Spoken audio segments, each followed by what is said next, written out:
ইফতারিতে ছোট বড় সবাইকে খুশি করার জন্য চিকেন দিয়ে তৈরি করে নিতে পারেন ভীষণই মজার এই তিনটি আইটেম।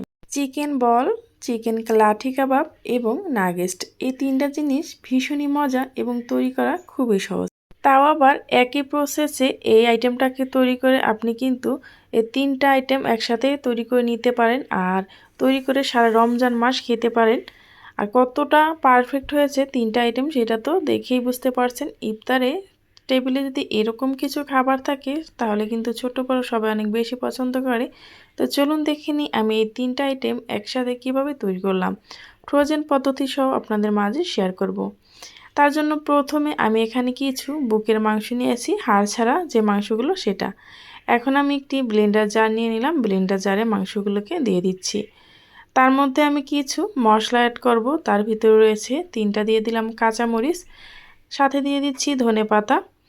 এখন আমি কিছু গুঁড়া মশলা অ্যাড করব, এখানে আমি দিয়ে দিলাম ধনিয়া গুঁড়ো, সাথে দিয়ে দেব আমি জিরা গুঁড়ো, তার সাথে এখানে দিয়ে দিলাম দারচিনি, এলাচ, লং, গোলমরিচ একসাথে ভালো করে ব্লেন্ড করে নিয়ে দিলাম। তার থেকে দিয়ে দিলাম 1 চা চামচ, সাথে দিয়ে দিচ্ছি আদা বাটা 1 চামচ, রসুন বাটা 1 চামচ, স্বাদ মতো লবণ। এখন এগুলোকে দিয়ে আমি এর ভেতর দিয়ে দেব কিছু পাউরুটি। এখানে আমি 2টা পাউরুটি ব্যবহার করেছি। তারপর এগুলোকে সব ভালোভাবে আমি ব্লেন্ডার জারে একটু মিক্স করে নেব। এটাকে কিন্তু ভালোভাবে ব্লেন্ডার জারে মিক্স করে নিতে হবে, কোনো পানি ব্যবহার করা ছাড়াই। এই ডোটা যদি আপনি পাতলা করে তৈরি করেন তাহলে আপনার সবগুলো আইটেম তৈরি করতে কষ্ট হবে, আর যদি আপনি এভাবে আঠালোভাবে করে তৈরি করেন তাহলে কিন্তু সবগুলো আইটেম তৈরি করতে আপনার খুব সহজভাবে হয়ে যাবে। দেখতেই পাচ্ছেন কতটা পারফেক্ট আর কতটা আঠালো হয়েছে। আর এই একটা ডো দিয়ে আপনি কিন্তু তিনটা আইটেম একসাথে তৈরি করে ফ্রোজেন করেও রেখে দিতে পারেন, অথবা সাথে সাথেও কিন্তু ভেজে খেতে পারেন। তবে এটা যদি আপনি বেশি করে তৈরি করে রেখে দেন তাহলে কিন্তু ফ্রোজেন করে তাহলে যখন মন চাইবে তখনই কিন্তু এটাকে নামিয়ে ভেজে নিতে পারবেন। এই তো এখন আমি প্রথমে চিকেন বলগুলো তৈরি করে নিচ্ছি। দেখতে পাচ্ছেন ছোট ছোট করে আমি কিছু মাংস নিয়ে নিচ্ছি, আর এভাবে করে হাতের মধ্যে নিচ্ছি তেল মাখিয়ে আমি চিকেন বলগুলো তৈরি করে নিচ্ছি। এই তো আমার কিন্তু চিকেন বলটা রেডি হয়ে গেল। ঠিক একই প্রসেসে আমি সবগুলো চিকেন বল তৈরি করে নেব। এখন আমি এই ডোটা দিয়েই এখন কিছু লাঠি কাবাব তৈরি করে নেব। তার জন্য আমি এখানে যে কাবাবের লাঠিগুলো থাকে সেটা নিয়ে নিচ্ছি। এখন আমি কাবাবটাকে এভাবে করে কিছু অংশ নিয়ে ডোটার হাতের সাহায্যে এভাবে করে চাপ দিলে কিন্তু এটা রেডি হয়ে গেল। দেখতে পাচ্ছেন খুব সহজেই এটা কিন্তু তৈরি করা যায়, যে কেউ এটা কিন্তু তৈরি করে নিতে পারবে খুব সহজে। এই তো আমার কিন্তু লাঠি কাবাব তৈরি করা হয়ে গেল। ঠিক একই প্রসেসে আমি সবগুলো তৈরি করে নেব। এভাবে করে আমার তৈরি করা হয়ে গেল। যে বাকি অংশটা আছে সেটা দিয়ে আমি চিকেন নাগেটস তৈরি করব। এই তো দেখতে পাচ্ছেন আপনাদের ডোটা যদি এর থেকে বেশি পাতলা হয়ে থাকে তাহলে কিন্তু আপনারা আধা ঘন্টার জন্য ডিপ ফ্রিজে রেখে দিতে পারেন এগুলো তৈরি করার পরে। প্রথমে আমি একটা রুটিওয়ালার যে ফ্রি থাকে সেটা নিয়ে নিলাম, আর উপর থেকে দিয়ে দিলাম একটা এরকম পলি কাগজ, তার উপর আমি তেল মাখিয়ে নিলাম আর ডোটাকে এভাবে হাতের সাহায্যে একটু চ্যাপটা করে নিচ্ছি। এইটা তৈরি করার সময় একটু খেয়াল রাখতে হবে, এটা 1/2 ইঞ্চি পরিমাণ মোটা করলে কিন্তু একদম পারফেক্ট হয়ে যাবে। একদম মোটাও করতে হবে না, আবার একদম পাতলা করলেও কিন্তু এটা হবে না। এটা যদি আপনি 1/2 ইঞ্চি পরিমাণ করে তৈরি করেন তাহলে একদম পারফেক্ট একটা শেপ আসবে। এখন আমি হাতের সাহায্যে এভাবে করে একটু চারকোনা শেপ করে নিচ্ছি। ঠিক এভাবে করেও আপনারা এটাকে তৈরি করে নেবেন। আপনারা চাইলে অন্য কোনো শেপও দিয়ে নিতে পারেন, তবে চিকেন নাগেটসটা চারকোনা শেপ করলে আমার কাছে বেশি ভালো লাগে, সেজন্য কিন্তু আমি এভাবে করে শেপ দিয়ে নিলাম। উপর থেকে একটু তেল মেখে নিলাম যাতে করে ছুরিতে যেন আটকিয়ে না যায়। ছুরিটার ভিতরেও কিন্তু একটু তেল মাখিয়ে নেবেন, তাহলে কিন্তু ছুরিটা খুব সহজভাবেই ছেড়ে দেবে। এ তো আমি কিন্তু কেটে নিলাম, দেখতেই পাচ্ছেন একদম এটা বড়ও করিনি আবার একদম ছোটও করিনি। এখন এভাবে করে নিলাম, তারপর আমি এগুলোকে হাতের সাহায্যে একটু ভালোভাবে একটু শেপ দিয়ে নিচ্ছি। এগুলো দেখতেই একটু দেখতে পাচ্ছেন একটু আঁকা বাঁকা আছে। এবার এভাবে করে একটু শেপটা হাত দিয়ে কিন্তু ঠিক করে নিলে একদম পারফেক্টভাবে হয়ে গেল।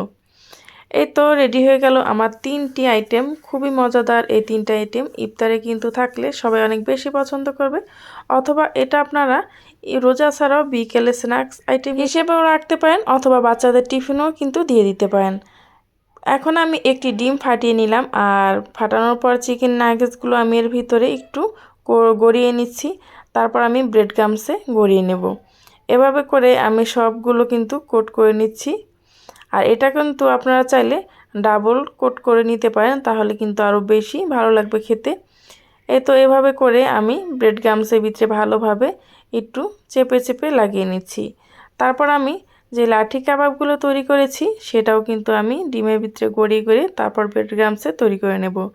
আর এই ব্রেড ক্রাম্বসগুলো আমি ঘরেই কিভাবে তৈরি করেছি সেটা কিন্তু আমার চ্যানেলে দেওয়া আছে, চাইলে কিন্তু আপনারা সেখান থেকেও দেখে আসতে পারেন।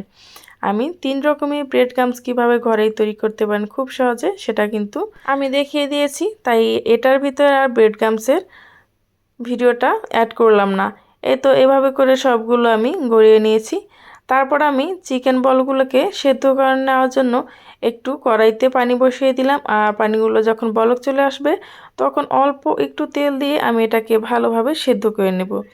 বেশি সেদ্ধ করার কোনো দরকার নেই, 5 মিনিট সেদ্ধ করলে কিন্তু এই চিকেন বলগুলো খুব সহজে সেদ্ধ হয়ে যাবে। একদম যেহেতু ছোট ছোট করে চিকেন বলগুলো আমি তৈরি করেছি, আর এটা সেদ্ধ হতে কিন্তু বেশি সময় লাগে না। একটু হাত দিলে চেপে চেপে দেখবেন যে ঠিকঠাক মতো সেদ্ধ হয়েছে কিনা ভিতর থেকে। আমার কিন্তু চিকেন বলগুলো একদম পারফেক্টভাবে সেদ্ধ হয়ে গেছে। তারপর আমি ভাজবো যেগুলো সেগুলো কিন্তু এভাবে করে কাঠির ভিতরে গেঁথে নিলাম। এই তো আমার প্রত্যেকটা আইটেম কিন্তু রেডি হয়ে গেল ভাজার জন্য। এই পর্যায়ে আপনারা কিন্তু বক্সে করে রেখে দিতে পারেন ডিপ ফ্রিজে, যখন ইচ্ছে তখনই কিন্তু এগুলোকে বের করে ভেজে নিতে পারেন। এখন আমি কিছু আপনাদেরকে ভেজে দেখাচ্ছি এটা কতটা পারফেক্টভাবে ভাজা হয় বা ভাজার পরে কতটা সুন্দর আর কতটা লোভনীয় হয়। প্রথমে আমি চিকেন বলগুলো ভেজে নিচ্ছি, আর চিকেন বলগুলো আপনারা কিন্তু কাঠি ছাড়াও ভেজে নিতে পারেন। একদম অল্প তেলে মিডিয়াম আঁচে রেখে এভাবে করে নেড়ে চেড়ে ভেজে নিলেই কিন্তু এটা হয়ে যায়। যেহেতু এটা সেদ্ধ করা সেজন্য কিন্তু একদম বেশি ভাজার কোনো প্রয়োজন নেই, অল্প ভেজে নিলে কিন্তু এটা খেতে বেশি ভালো লাগে। দেখতেই পাচ্ছেন আমি নেড়ে চেড়ে হালকা উপর থেকে ব্রাউন কালার হয়ে আসলে আমি এগুলোকে নামিয়ে নেব। আর যেহেতু এর ভিতরে অনেকটা পরিমাণ আমি কিছু মশলা ব্যবহার করেছি, তার জন্য কিন্তু এটার স্বাদ রেস্টুরেন্ট থেকে আরও বেশি মজা হবে। সেটা আপনারা ঘরে তৈরি করলে কিন্তু বুঝতে পারবেন। এখন আমি এই কড়াইতে একটু বেশি করে তেল দিয়ে দিচ্ছি চিকেন নাগেটসগুলো ভাজার জন্য।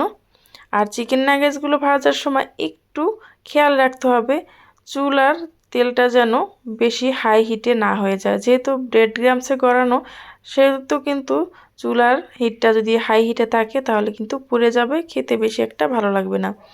সেই জন্য সবসময় একটু চেষ্টা করবেন যে কোনো খাবার জিনিস ব্রেড ক্রাম্বসে গড়ানো থাকলে এটা মিডিয়াম আঁচে রেখে ভেজে নেওয়ার জন্য, তাহলে কিন্তু খুব সুন্দরভাবে ভাজা হবে ভেতর থেকে। যেহেতু এটার ভিতরে মাংসটা কাঁচা আছে সেজন্য কিন্তু এরকম অল্প মিডিয়াম আঁচে রেখে ভেজে নিলে ভেতর থেকে মাংসটাও একদম পারফেক্টভাবে সেদ্ধ হয়ে যাবে, আর উপর থেকে ব্রেড ক্রাম্বসের কারণে ক্রিস্পিও হবে। তো এভাবে করে আমি কিন্তু মিডিয়াম আঁচে রেখে চিকেন নাগেটসগুলো ভেজে নিলাম। এখন আমি এটাকে উঠিয়ে নিচ্ছি। উঠানোর সময় আপনারা কিন্তু নিচে একটা টিস্যু পেপার নিয়ে উঠাবেন, তাহলে কিন্তু এটার ভিতরে যত তেল থাকবে সেটা কিন্তু টিস্যু পেপারের ভিতরেই এটা চুষে যাবে। এখন একই তেলে আমি ভেজে নিচ্ছি লাঠি কাবাবগুলো। এই লাঠি কাবাবটা দেখতে যেমন সুন্দর, খেতেও কিন্তু ভীষণই মজা হয়। এই জিনিসগুলো খুবই কিন্তু আকর্ষণীয় দেখতে লাগছে। বাচ্চারা অথবা বড় যে কেউ কিন্তু এটা খুবই পছন্দ করবে। ইফতার টেবিলে এরকম রং বেরঙের যদি কালার দিয়ে ভরা ইফতারি থাকে তাহলে কিন্তু ছোট বড় সবাই অনেক বেশি পছন্দ করবে এবং খুশিও হবে। অতিথি আপ্যায়নে তো কোনো কথাই নেই, তারা জিজ্ঞেস করবে এই ব্রেড ক্রাম্বসগুলো কী দিয়ে তৈরি করেছেন। এটা কিন্তু খুব সহজেই তৈরি করা যায়, চাইলে কিন্তু আপনারাও দেখে আসতে পারেন আমার এই ব্রেড ক্রাম্বসের ভিডিওটা।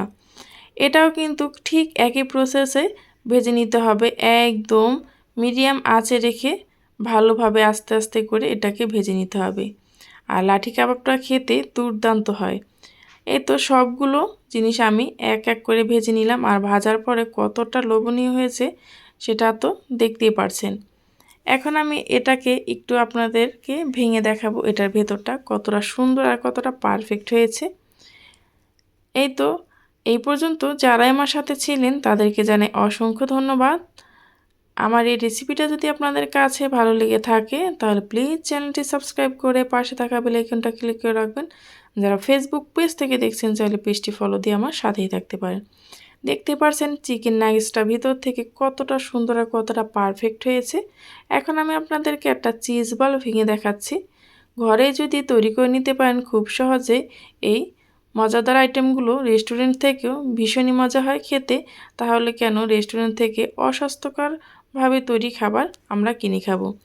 এই তো এখন আমি দেখিয়ে দিচ্ছি লাঠি কাবাবটা ভিতর থেকে কতটা সুন্দর আর কতটা ইয়াম্মি হয়েছে।